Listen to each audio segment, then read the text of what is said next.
কিছুক্ষণ পর পর সে বলে ভাই ইন্টারনেট পাচ্ছি না। যাদের ওয়াইফাই এর ম্যাক বারবার চেঞ্জ হয়ে যায়, ফোনে সেটিংয়ে যাবেন। আমি এখন ল্যান্ড কার্ড ইউজ করতেছি এবং ভিডিওতে যাই। আমি যদি এখানে ক্লিক করি, বর্তমানে আমি আমার ইউএসবি ল্যান্ড কার্ড দিয়ে বা টাইপ সি ল্যান্ড কার্ড দিয়ে আমি ইন্টারনেট ব্যবহার করতেছি। দেখেন এখন কিন্তু কোনো আমার ম্যাকেটে চেঞ্জ হচ্ছে না। আপনারা যারা আইএসপি ব্যবসা করেন, কোনো অফিসের আইটি ইঞ্জিনিয়ার যখনই কাউকে ইন্টারনেট লাইন দেয়, তখন কী হয়, তার ম্যাক বারবার চেঞ্জ হয়ে যায়। এতে বিব্রতকর পরিস্থিতি হয়।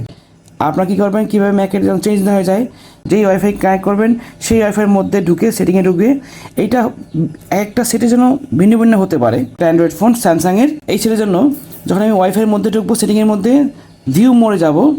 ভিউ মোড়ে গিয়ে এখান থেকে কী আছে, র্যান্ডম ম্যাক অ্যাড্রেস টাইপ, ফোনের ম্যাক অ্যাড্রেস দিই। এখন কিন্তু এই ওয়াইফাইয়ের জন্য, এই ফ্রি ওয়াইফাইয়ের জন্য কিন্তু আমার ফোনের ম্যাক অ্যাড্রেস ইউজ হবে। এখন কিন্তু আমার লগ ইন পেজ চলে আসছে। দেখেন আমার কিন্তু ওই ফোন আর নাই। দেখেন এখন আমার লগ ইন পেজ চলে আসছে।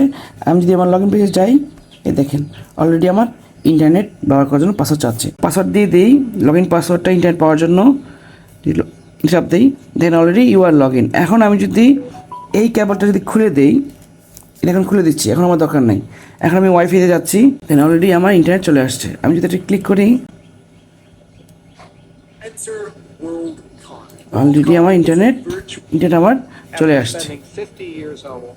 এইভাবে আপনারা আপনাদের ফোনের ম্যাক অ্যাড্রেস যেন ফোনেরটা ইউজ করতে পারবেন। এবং যারা আপনারা আইএসপি বিজনেস করতেছেন, তাদেরও একই অবস্থা। তাদের ইউজারদের জন্য আপনারা একই সিস্টেম করবেন। কারণ বারবার একই মোবাইলে ইন্টারনেট দেওয়াতে এবং তার ম্যাক অ্যাড্রেস বারবার চেঞ্জ হয়ে যায়, কিছুক্ষণ পর পর সে বলে ভাই ইন্টারনেট পাচ্ছি না। এইটার থেকে আপনি পুরোপুরি সমাধান পাবেন। যারা মূলত আইএসপি বিজনেস করেন বা কোনো অফিসের আইটি, তাদের জন্য এই ভিডিওটা খুবই কার্যকর। ধন্যবাদ সকল।